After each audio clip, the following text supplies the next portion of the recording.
Alright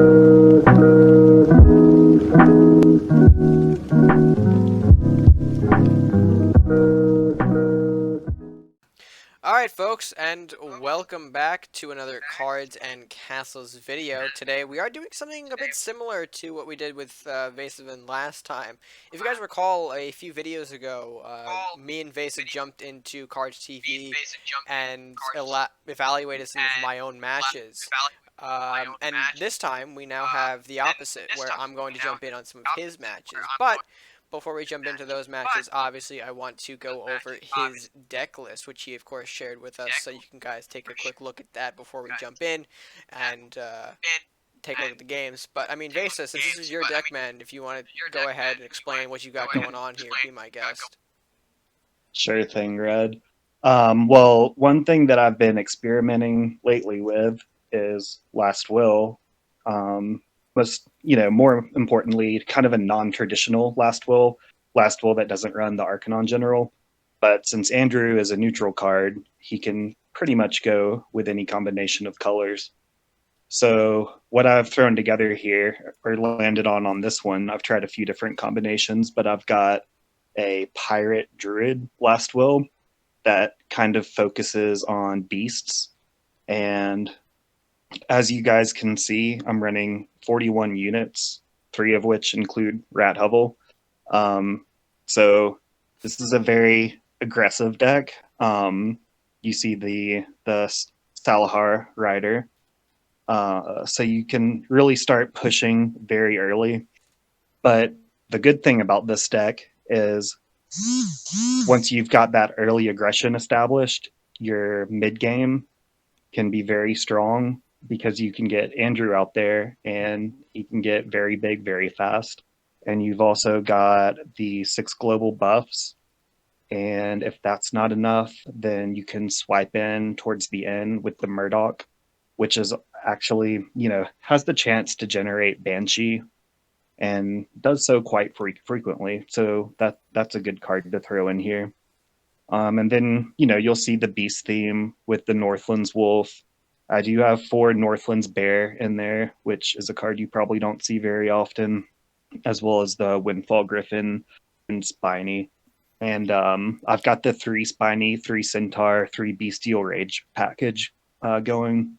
And that gives this deck an insane amount of reach to get those back buildings and those ranged units. Right. Now I was looking through this and I actually had a quick question. I noticed that Spitefish is at a 2 count, despite it being a last will, despite it continuing to power up Andrew. Is there a reason behind that? Is it just, a unit that you don't see as much value in, lowering him to 2, just maybe not throwing him in as much then? Right. I believe that he was at 3 at one point, and the Northlands Bear was at 2. But kind of what I found is that I was happy with my 2 and 3 drop game, and I really wanted that extra, 4, because all I had was the 3 Centaurs, the 2 Northlands Bears, so 5 units total, but really only 2 that you really want to just play right away. And then there's the armory, of course, too. But I think the reason that Spitefish is at 2 is because I wanted more 4 drops. Right, right. And I mean, speaking of drops in general here, 41 units, certainly quite a lot. Normally we see in between, decks like, maybe 30, 35. This one's packing 41 though, so any sort of mentality behind that, you just feel like maybe a very unit-heavy deck is best for this scenario? Yeah, I do think a unit heavy deck is best in this case. I think that in general, I am more willing to play a unit heavy deck than maybe some other players who maybe want more removal. But in this case, I felt confident that with the amount of aggression that I could put on, plus the companions and bestial rage package, that I didn't need any actual spells for removal. I just think that if I can keep the pressure up and then get those companions and rampage going, that can kind of serve the removal role that you traditionally use spell cards for. Right. All right. Well, I mean, seems, excellent. Seems like do some interesting things, but I'm kind of curious as to the gameplay itself. So why not we jump into the gameplay and see how that goes? You ready to jump in? Let's go. All right, game number one coming at you right now. All right, folks, and match number one here. We've got Vesa taking on Math with E. So a little bit of a Warlock Druid to start you off here against your Pirate Druid Last Will. And we'll get right into the matchup here and see how things go. You have a decent, strong opener. I mean, you got, well, a lot of 3-drops. I think you can do on the 2, but I guess that's not too bad for you. Are you usually looking for Yeah, something in that 2 gold for your early start? yeah, absolutely. This is definitely a deck that wants to hit its twos, but it's okay if your first play is a 3 gold on this deck. I mean, your rider can, your Spitefish, excuse me, can definitely clean up a little bit here. He can trade well with the soldier, maybe even. I'm curious if, okay, so you are going to let that lumberjack make the trade in as well here. I guess, well, you do pull Andrew, so that could be useful later on here, especially with the Banshee in your hand. Now, would you say Andrew's the big part of this? Is that like what you're really trying to do, just build up Big Andrew? Yeah, it's a pretty aggressive deck, and Andrew can kind of come in and be the end game for you a lot of times. Right, right. So we're seeing Bear to clean up here. Bear's an interesting choice. I don't really see him a lot in decks usually, just because he's sort of a vanilla unit, can't really do much, just based on ability alone. But I guess the stats certainly help. Right. Yeah, he is very vanilla, but with the wolves that I run in the deck, it's good to have an extra unit that can buff off of the Last Will effect from Northland's Wolf. Ah, that's right. All right, so Andrew gonna come out now. So here's probably where we're going to start. Start to see some of your last will build up. Drake Dance is a nice pull for you. That could Yeah, come in handy later. absolutely. So, Right. You're never disappointed to see Drake Dance from a Banshee pull. especially with the sniper now on the board here. That's going to get a Bestial Rage, which actually can take out the Andrew if that's what he wants to do here. It looks like he does. I think he does, yeah. A little unfortunate, especially with the Mana Core on board now, but I mean, yeah, I think you still have some options here for sure. Bard, okay, that's certainly Right. going to With the help. armory in my hand, then. Mhm. So Manfish making an appearance. Drake Dance going to get that push going. Perfect. So a little bit of trading around here on the board here, just getting rid of the mana core so that way you have enough room to clear out the sniper. And overall, pretty controlling position. You got the rat hovel, you got a global buff on the board, and I don't know if there's much that. Oh well, there's a Mordock. Yeah, and that's definitely big, but in my opinion, I don't think my opponent did enough to protect his sniper. Like I know that he wanted to take out the Andrew, um, and maybe he didn't really have another option, but Right. Griffin, I think great inclusion in the deck. That's going to be a big boy at 6'9". More so when you consider things like Wolf, which you're throwing out there now to continue to buff it. I always think of Griffin as a very overlooked card. People prefer Minotaur just because he's beefier in attack stats. But, I mean, Griffin's still a dangerous card in its own right.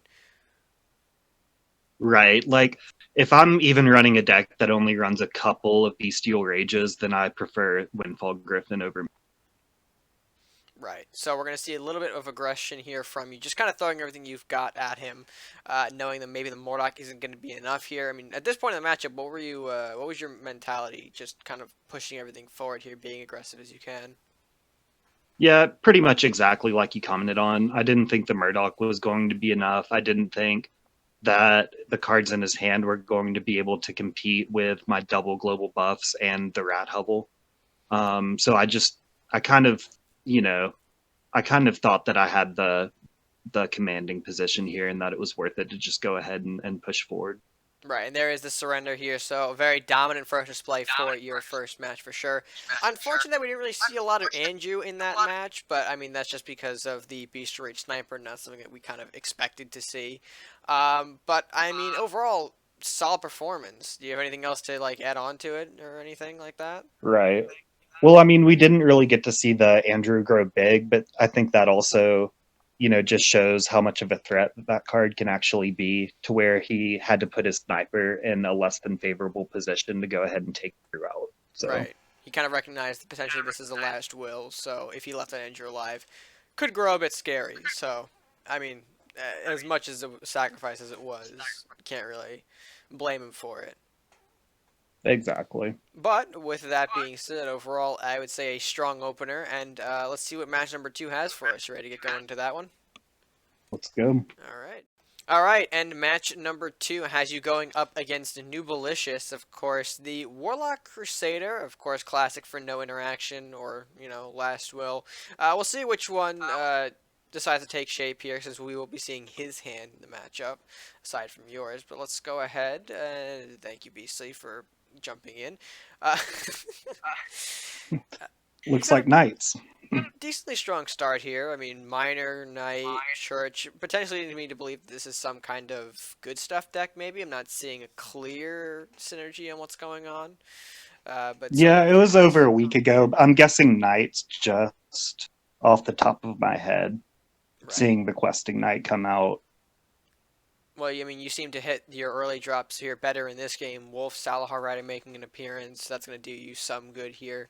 I thought Minor to be a little more aggressive here. We'll see where the Rider's Will goes. Lands on Castle. I don't think that's what you were really looking for. Lumberjack comes up, that cleans up the questing knight, leaves you with the wolf here. Oh, are you going to meddle into... Oh, alright, so that's going to be a decent takedown right there, chipping him away from some gold, some extra gold here. Do you find the Spitefish's Right. gold drain is useful in scenarios like that? Like, does it just come in handy just more often than not? Yeah, I mean, absolutely. I think that it is very good often. Sometimes the effect isn't really needed. And, overall, I don't think you see Spitefish being played a lot. And that's, probably the right choice. But when you're actually running this type of deck with the Andrews and the Last Will focus, Spitefish is a very, very good card to have. Well, here's a big play from you right now. Putting the Bestial Rage Yeah, and Armory into a Wolf, that means Bear gets on face as a 5/8. That's definitely a big creature, much bigger than when we saw him in the last game. And Noob doesn't really have a lot in his hand. He's got a Kraxus, but can't use that for another turn or two. And I mean, I believe he's right. going to start putting some pressure down, right? Trading the Lumberjack, that's going to make Andrew bigger as well. The Rider will also buff Andrew. So it seems like he's got some cards that'll benefit you more than him in this case. Right. And that's, seeing the bear get big there and he's having to, really push the witch bolt and kind of use some unfavorable cards to take that down. That's kind of the reasoning for the inclusion of the bear in that deck. Just big unit that scares opponent. Very straightforward and simple here. You get another Andrew on the board, which is nice. Continuing that pressure. You've got them bigger now than what they would have been thanks to the Rider trade. Kraxus comes out now, has to trade with the Andrew. That's important. Not really sticking that Kraxus on the board here is problematic, especially since you're going to be throwing another Andrew. I believe just right up in his face here along with the Manfish. Yep, you're going to go ahead, take forward there. Spiny cutting off his draw. That's excellent right there. Andrew slaps down another 6, and they surrender. So, yeah, That's again, it. just Yep. very dominant match, I would say. Right. Yeah, it always hurts when Kraxus can draw a couple of cards off of you, but when you're kind of ahead like I was there, if he has to actually trade the Kraxus away and only get those two cards, then it's usually good for you. I think just losing the Krakus there and being behind most of that match, I don't think he could really keep up with the stats that were being thrown down. I mean, we saw you stick like a 5/8 bear turn 5. He had no way of dealing with that just based on the amount of resources he threw out and his hand just not really having the right tools and not gaining any more to properly combat you. So I think just the scary stat boost that you can get out of this deck rather quickly is certainly an aspect that I find quite interesting in this deck. Right. And, it's kind of designed to be a deck that can really put pressure on your opponent from the very first turn, but also one that isn't a complete rush deck because you get these huge stat boosts that start piling up towards the mid game. Right, right. And again, just very, very strong. But with that being said, we of course have one more match to go. So let's go ahead and jump into that one, see how you do there. Let's do it. Alrighty. Alright, folks, match number 3 now underway here. And of course, it's, the same deck, the same man going up against Clapton Classic this time. A bit of a Warlock Pirate. Curious on what his opponent might play here, but we'll see how things go here. We're going to see the opening hand in just a moment. You pulled a 1-drop. Fantastic. That's going to be an early game for you. Throwing it out there, being Yeah, aggressive. Always nice to see that, especially in the Last Will deck. Ugh. Oh, geez. Disintegrate? Really? yeah. It's always good to get the Salahar Rider out, and honestly, seeing the Disintegrate come down on it probably doesn't all that very much.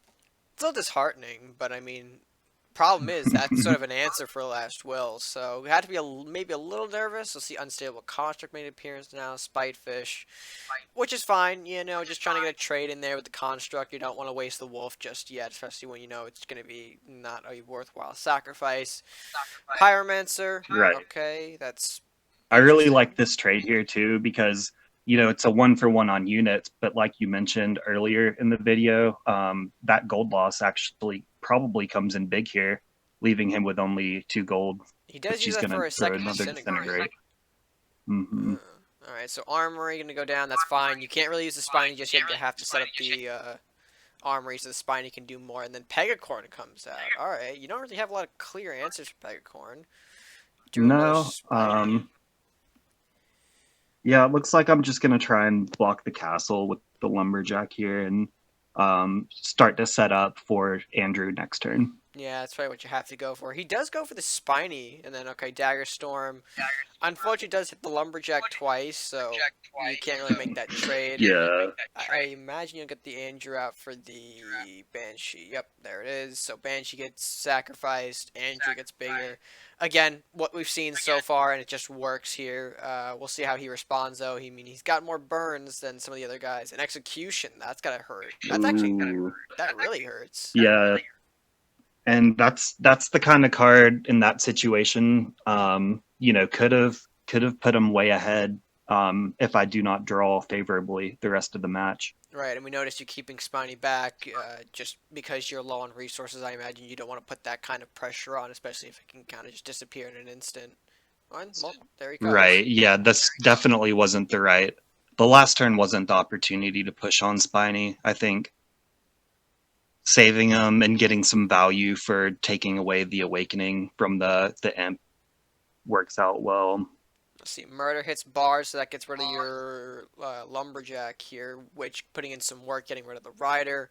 Onslaught, so yeah, this guy seems to have all the, removal answers. And I guess this was pretty difficult for you to kind of contend with in a way, because everything you just threw out kind of disappeared in the following turn or two.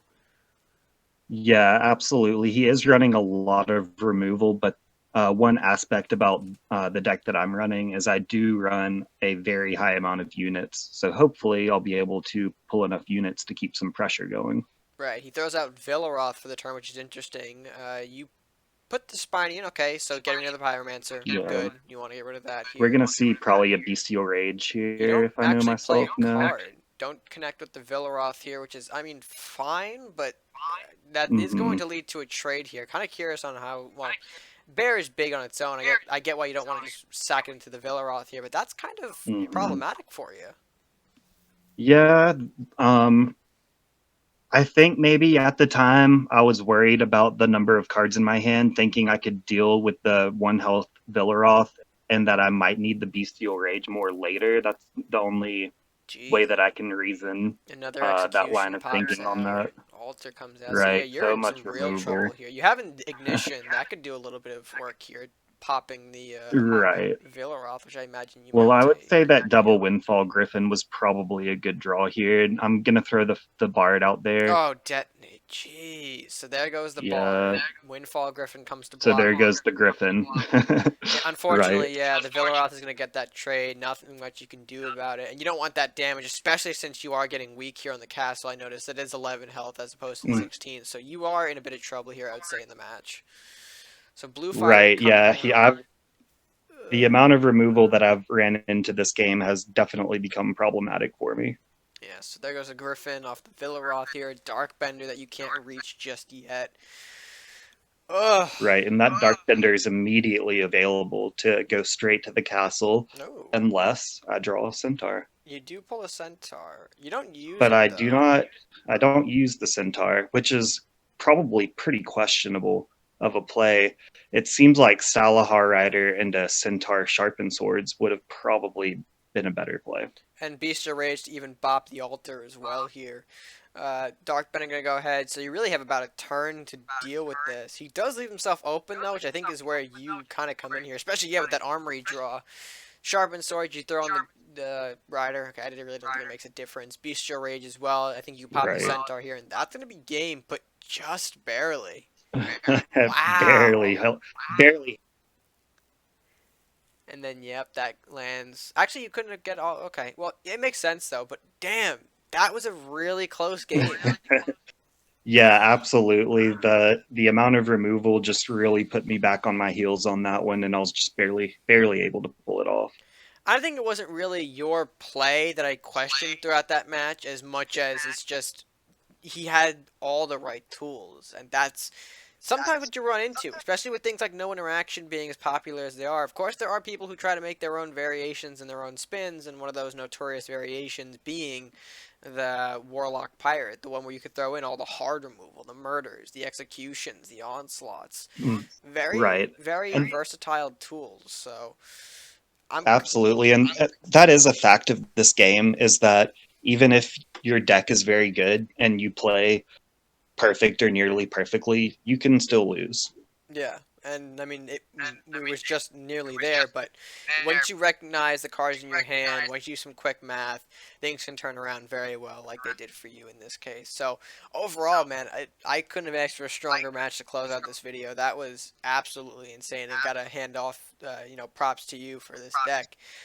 Last Will's always been an avenue that's been explored through multiple different means, especially since Andrew is a neutral card. So definitely has some potential here in that white-green variant. So hope you keep doing work with that deck. Yeah, definitely. I've been having a lot of fun with it and other different Last Will variants as well. Right, right. So with that being said, folks, I think it's just about time to close out this video. Alright, folks, and with game number 3 being as close as it is, I think that's going to be a good point to leave off this video for now.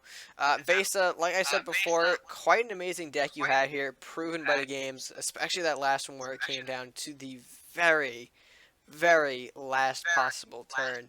Any last words from you, though, on the deck performance? I know these games were a bit old to you. You did them about like a week ago, as you said. Uh, any last closing thoughts from the creator himself?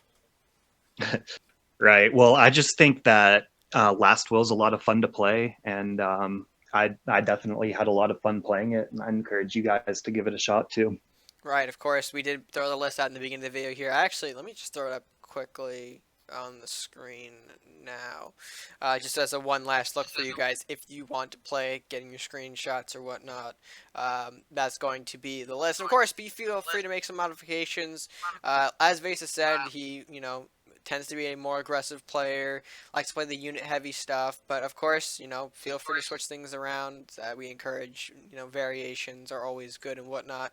But with that being said, folks, I'm going to, of course, close it here. So let us know what you thought of the video and the matches by leaving your thoughts down in the comment section below. And while you're down there, if you haven't done so already, be sure to like, share, and of course, subscribe if you haven't done so already. It's the best way that you can show your support here to the channel after all, clicking that subscribe button and whatnot. And yeah, basically, any sort of closing remarks here, just overall, or? Just thank you guys for watching as always. You guys enjoy your day. All right, and with that being said, folks, until next time, stay gaming.